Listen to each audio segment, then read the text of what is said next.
One of the books that you'll find on Colin's bookshelf is this one called The Little Engine That Could. My guess is that it probably was or is on some of your bookshelves too. It's a very well-known children's story. It's about that train engine that chugs its way up the hill, and all the while as it's going up, remember what it says? I think I can, I think I can, I think I can. Colin likes that book, even though it's a little too old for him, but he will go off to the bookshelf and pull it down independently because he likes to just flip through its pages. Just yesterday morning, I witnessed him doing exactly that. And then about 20 minutes later, we were playing around in his playroom, playing with this little toy where you sort the different shapes. And like if you take the triangle shape and you put it down the triangle chute, it like makes a little noise, and that's exciting. Colin likes this toy a lot too. He's gotten pretty good at that as well. He can do it about 4 or 5 times in a row, and if he gets the hang of it there. But on certain days, if he doesn't get that shape to go where it's supposed to, like the first time, he gets frustrated. Oh man, does he get frustrated. He waves his little arms and he'll knock that toy over, and he makes this really exasperated, like, ugh sound when he cannot get the triangle into the triangle spot. Well, yesterday morning was one of those days as well, and as he got so frustrated at that toy, as he was getting upset, I kept telling him, you can do it. You can do this. When he finally calmed down a little, and he gave it another try, he stuck with it, and he did exactly that. He could do it. He just had to get over that hump of those early challenges that he was facing there when success didn't come as easily or as quickly as he thought that it would. Kind of reminds me of this advice that a long-distance running coach once said to me. After he shared it, I actually have heard it several other different places since. So I don't think he came up with it, but it's advice for long-distance races. And the advice is, you cannot win a long race in the first mile, but you can lose it. That's pretty good advice, I think. You can't win the race. If it's a long race, you cannot win it in the first mile, but you can lose it. And I have actually learned from experience that that is pretty easy to do. The most common way that I have, failed at this advice here is when the race begins, I go out of the gates real quick. Just like your hair's on fire, running as fast as you can. And then you get going for a while and you realize that race is stretched out long before you, and you start to hit some of those hills, and you get 2 or 3 or 4 steep hills, and you start to realize in your mind that you're not going to be able to keep up that pace that you started with. And then your mind starts to tell you, well, if you can't keep that pace that you started with, then you're not going to hit that goal that you set for yourself. And if you can't hit that goal that you set for yourself, well, then why are you even pushing yourself at all? Why don't you just coast? Why don't you just walk? Why don't you just stop running at all? That's how you lose a race in the first mile. The first step is when that frustration or that discouragement starts to set into our hearts, when it starts to drown out that voice in our heads that says, you can do this. And this advice, I think, it speaks to more than just running. It also speaks to more than just shape sorting toys, if that's something that you're into as well. It speaks to life. It speaks to faith. It speaks to the fact that it's hard to maintain that conviction and resolve in our lives when we hit those bumps in the road. And the goal that we're striving toward is still a long way off in the distance. And when we start to feel that way, when we start to encounter those challenges, that's when things get difficult. So when we start to feel that way and we start to encounter those challenges in our lives of faith, one wonderful place to turn, one of the best places in Scripture that I can think of, is to the book of Hebrews.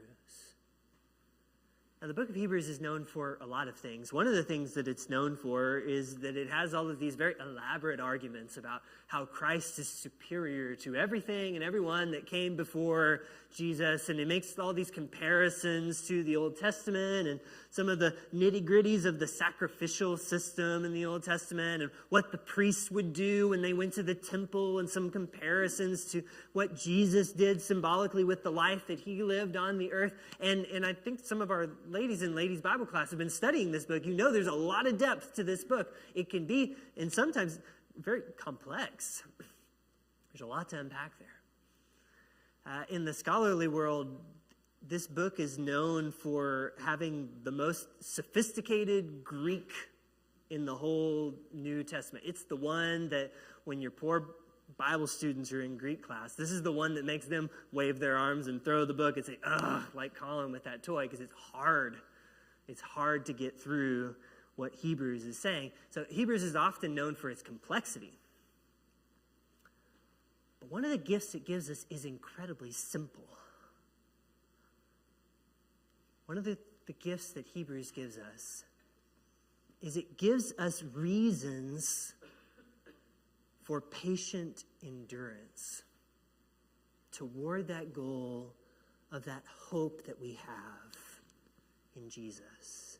This book gives us reasons to patiently endure. It supplies us with arguments and examples and evidence that helps us to say in our minds when things get hard, I think I can do this, and keep going. Now, when you think about why this book was written, that really starts to make sense. So many people think that this book was either written to address the second generation of Christians that were coming along. There was that first generation that came along and they received the gospel. And then time passes and they're following Jesus and they're raising up their families in faith. And now some of them are passing on and they're passing the baton to the next generation. And for many people in those days, they're thinking this is going to be not too long now and Jesus is going to come back. But it takes a little more time than they expect. So maybe this is dealing with that second generation of Christians as they start to wonder, how long are we going to have to keep at this? It may also address some of those who were in the first generation, who started off the race strong. They were running hard. But now the race is longer than they expected. One reason to think this is because of Hebrews chapter 10. We know that whoever this book is addressing, these folks had in their earlier days these hard struggles, these sufferings that they went through, and we're told that they cheerfully accepted that. Some of them even lost some of their possessions. They faced some persecution in the early days. But the way they handled that, they blew right through it.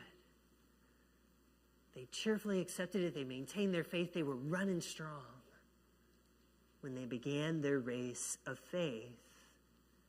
They met those challenges with enthusiasm because they knew that they possessed something better than their possessions here on earth. They knew that they had a treasure laid up for them that was better and more lasting than anything that this world could offer. And so they were running strong. But you can't win a long race in the first mile. And as the race keeps going, for some of those first generation Christians, or maybe the second generation Christians, whoever it might be, as it keeps going, some of that cheerful endurance, some of that enthusiasm, some of that energy to finish the race like they started it, it starts to fade away. And the obstacles start popping up. They're facing those uphill battles. That is a huge reason why this book was written at all. It was written for those moments. It was written to say what the next verse says. Do not abandon that boldness of yours. It brings a great reward, for you need endurance, so that when you have done the will of God, you may receive what was promised. Hebrews saying, I know the race is long. I know it's a long race. But now is the time for lifting up your drooping hands and strengthening your weak knees. Now is the time to lay aside every weight and the sin that entangles you and run the race set before you. We'll talk more about that verse in a minute. Now is the time to pay greater attention to what we've heard so that we don't drift away from him. I know the race is long, but you can do this. That's what Hebrews is saying. It is an encouraging message. And to help us believe that message, that it's more than just talk, to help us believe that that really is true, Hebrews is filled with examples. It draws these examples from the scriptures and even from that church that Hebrews is written to. It draws these examples that are meant to be imitated. So like we read in our scripture reading earlier that Colby read for us, this book is challenging us that when you get past those first mile or two and the start is a long way in the rear view and you still got a ways to go, Hebrews says in those moments, we want each of you to show the same diligence as what you've seen in those good examples. Show the same diligence so as to realize the full assurance of hope to the very end, so that you may not become sluggish, but imitators of those who through faith and patience inherit the promises. So that's what the examples in Hebrews are trying to show us. What does it look like when somebody meets the challenges of life with faith and with patience? They patiently endure. So why have we turned to Hebrews tonight? Well, tonight we are going to be wrapping up this series on how Hebrews looks at the life of Abraham. We've been looking at the different ways that Abraham's life has a far-reaching impact beyond just Genesis when he was walking the earth, but into the New Testament, how we understand the gospel and how we understand what it means to be drawn into the family of God, what it means to have faith, what it means to live and practice your faith. The book of Hebrews is the last place that we're going to be looking in this series. It's kind of fitting to end on that because there are only 2 books in the Bible that talk more about Abraham than Hebrews, and one of those is Genesis, of course. The other one is Luke. These 2 books in our New Testament talk about Abraham more than anything else. When Hebrews talks about Abraham, so much of what it has to say has to do with him being such a good example of patient endurance. So Paul told us about Abraham and his belief, his faith. And James told us about how Abraham put that faith into action. What Hebrews tells us is Abraham believed and he kept on believing. Abraham acted on his faith and he kept doing it day after day after day. And you can too. You can also. We want each of you to show the same diligence so as to realize the full assurance of hope to the very end, so that you may not become sluggish, but become imitators of those who through faith and patience inherit the promises. What does it look like through faith and patience to inherit the promises? The chapter continues with our friend Abraham. This is what it looks like. When God made a promise to Abraham, because God had no one greater by whom to swear, God swore by himself, saying, I will surely bless you and multiply you. And thus Abraham, having patiently endured, obtained the promise. That right there at the end of verse 15, that is so key. It is so important what it's saying right there. It says the reason why Abraham obtained the promise that God made to him at the beginning of his story is because he kept on pursuing it. He never stopped pursuing it. He did not give up. He did not get discouraged to the point of quitting. Sure, there were times when he stumbles along the way, times when he does get discouraged, but not to the point of giving up. He doesn't give up. Like anybody, he has his moments of frustration and difficulty, but he patiently endured. And that patient endurance is the reason that he obtained the promise, Hebrews says. And when Hebrews returns to the example of Abraham in the most famous chapter in the book, chapter 11, where it talks about all those heroes of the faith, when Hebrews returns to Abraham, it makes a very similar point. Let's read a bit of that too. Hebrews 11, beginning in verse 8, says, "By faith Abraham obeyed when he was called to set out for a place that he was to receive as an inheritance, and he set out not knowing where he was going. By faith he stayed for the time in the land that had been promised, as in a foreign land, living in tents, as did Isaac and Jacob, who were heirs with him of the same promise. For he looked forward to the city that has foundations, whose architect and whose builder is God." So in other words, Abraham continued to just doggedly pursue this quest to obtain God's promises. He patiently endured when some of the challenges he faced were uncertainty, like he didn't know where he was going. And also, he faced a very much so delayed gratification, a delayed receiving of the blessings, of the promises that he was going after. He was in the land that God was going to give him, but his whole life he lives in that land, not in a permanent way, but as a wanderer. Lives in tents. He is like a foreigner, like a stranger in the land that God is going to give to his offspring. That land will one day be his, but right now it's not his home. And yet he keeps on going. We sang the song before we started. This world is not my home, I'm just passing through. That's Abraham's whole life existence. In pursuit of this promise, he was looking for something that he had not yet found.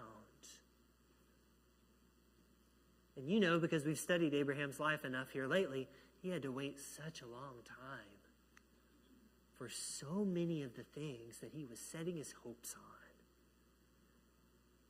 He had to wait on these things for a long, long time, but he didn't stop searching for them. He didn't stop looking. He didn't stop pressing on, and he didn't stop hoping. And verse 13 says that Abraham, just like all of these others that are mentioned in Hebrews 11, all of these actually, they die. They pass away from this life. All those who came before Christ, they were looking forward to something that they didn't get to see in their lifetime. And yet, Abraham patiently endures. And in a sense, when he does pass on, in a way, he does arrive.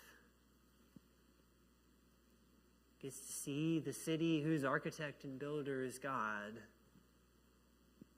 Abraham, who gave his whole life to this faithful pursuit, this patient pursuit of God's promises, he now belongs to this great cloud of witnesses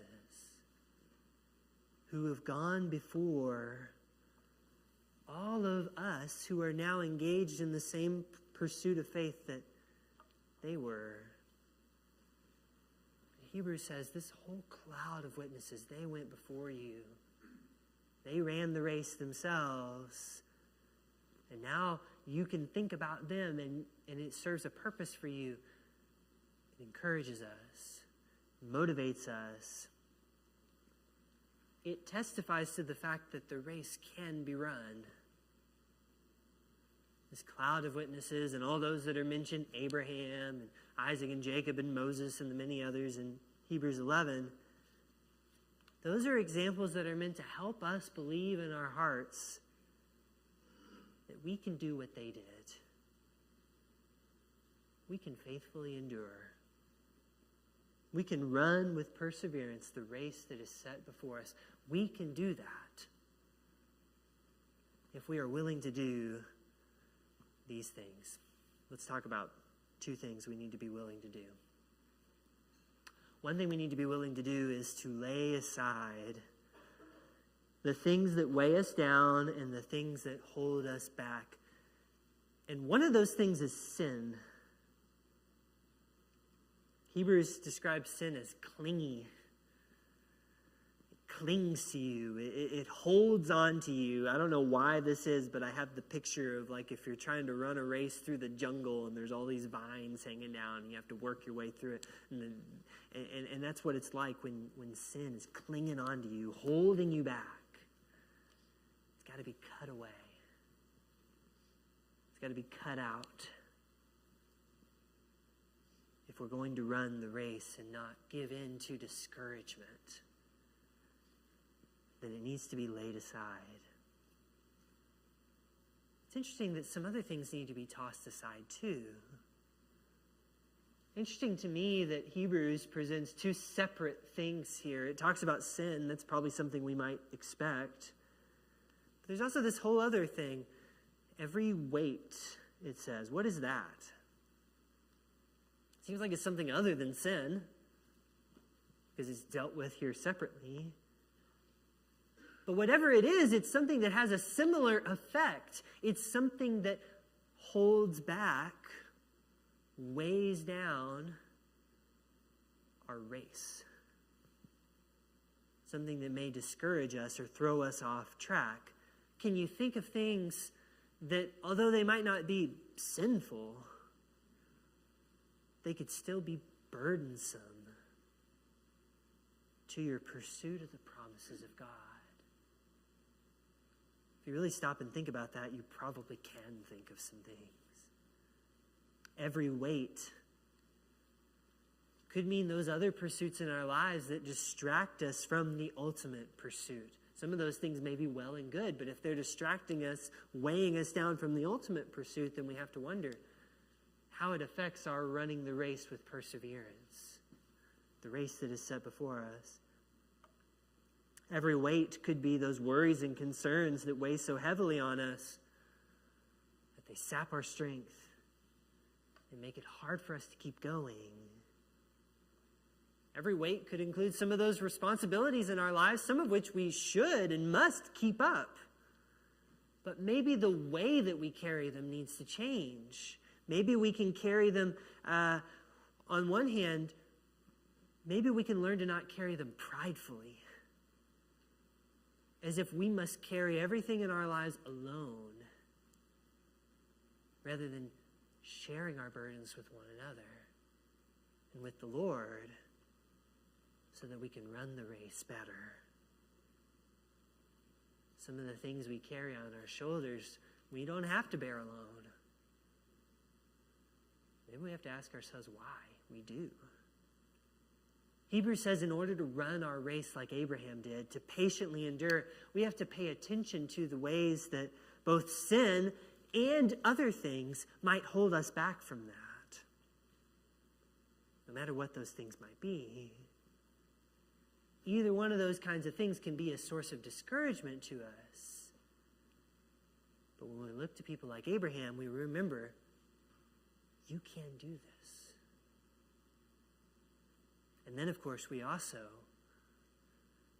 can look to Jesus. We should and we must look to Jesus because he is like a pioneer, Hebrews says. What does a pioneer do but lead the charge, lead the way into new territory? A trailblazer, that's what Jesus is. Giving you a path to follow. And so Hebrews says you got to look to Jesus because Jesus, even more than Abraham, is the ultimate example of patient and faithful endurance. He endured the cross. He didn't think about its shame. He disregarded it. What people would think of him. He didn't let pride or worry or self-interest like weights on his shoulders keep him from running the race. The cross that he bore for us was heavy enough on its own. So he laid those other things down. And when he endured to the point of death, he obtained the promise He took his seat at the right hand of the throne of God. Hebrews presents Jesus as an example like Abraham, but even greater than Abraham. And it tells us in chapter 2 that he took on flesh. He became like us in every way so that he could help us. He did it so he could help the descendants of Abraham, those who would come after Abraham and follow in that path of faith. Jesus came and became like them, blazed the trail ahead of them, faced the struggles that we face so that he could be merciful and compassionate, sympathetic toward our struggles, our weaknesses, so that he could show us what it looks like to go the distance, to patiently endure. So Hebrews says, look to Jesus. You'll find the greatest example of what Abraham taught you. It's in Jesus. And each of them is meant to show you that you can do this too. You can stand up to sin in your life. We might not do that perfectly. We won't do that perfectly like Jesus did. No one ever has or will. But Hebrews challenges us to think about how hard we're trying on that. In your struggle against sin, you have not yet resisted to the point of shedding your blood. In Jesus' struggle to redeem us from sin, he went so far as to shed his blood for us.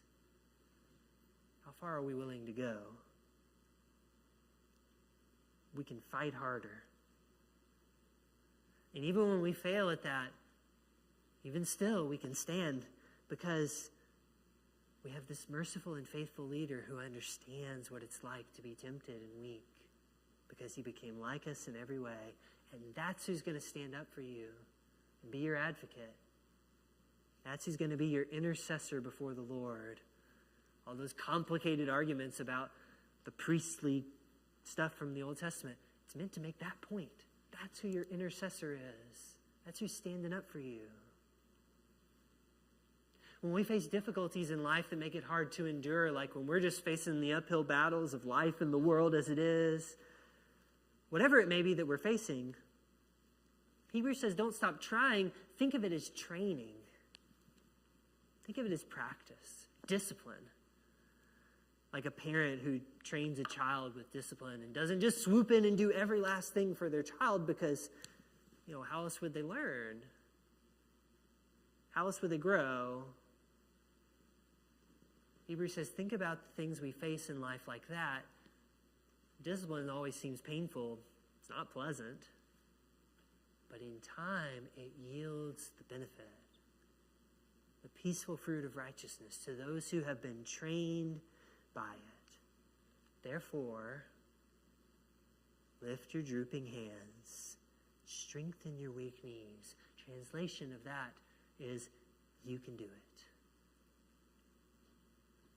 So we ought to be thinking so. We need to believe it and keep believing that that is true. We have to keep patiently enduring because those who went before you like Abraham are supporting you. Those who went before you like Abraham have given you an example. Those who went before you like Abraham have shown you the way. And when Jesus Christ went before you, he endured more for our sake than God would ever ask us to endure. And he showed us the way. He showed us that we can do this. So as we wrap up this series, it's really the last thing that I want you to hear from me. It's not complex. It's just a practical encouragement. If you take nothing else from this series, I hope it might be this. Abraham teaches us not just to have faith, but to keep having it. And not just to put your faith in action, but to keep putting it in action.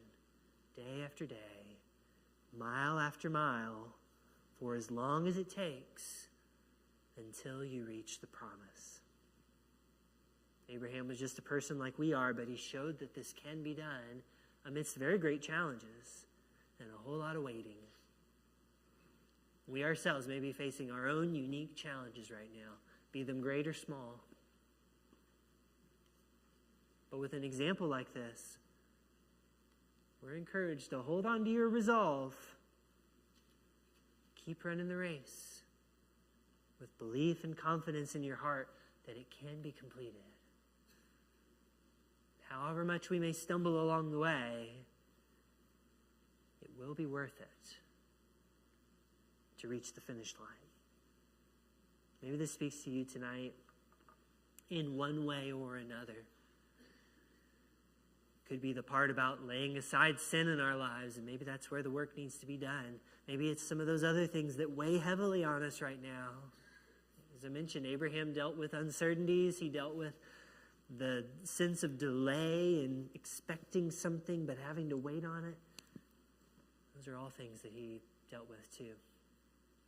Could be that you're dealing with one of those things tonight in your life as well. Maybe it's the example of Jesus that touches your heart tonight, that he would go to such great lengths to carry our sin for us. Perhaps somebody needs to respond to the gospel tonight and to be washed clean of your sins so that you can lay that aside and run the race that's set before you. However you might be called or challenged. Let's take a moment and respond while we stand and sing.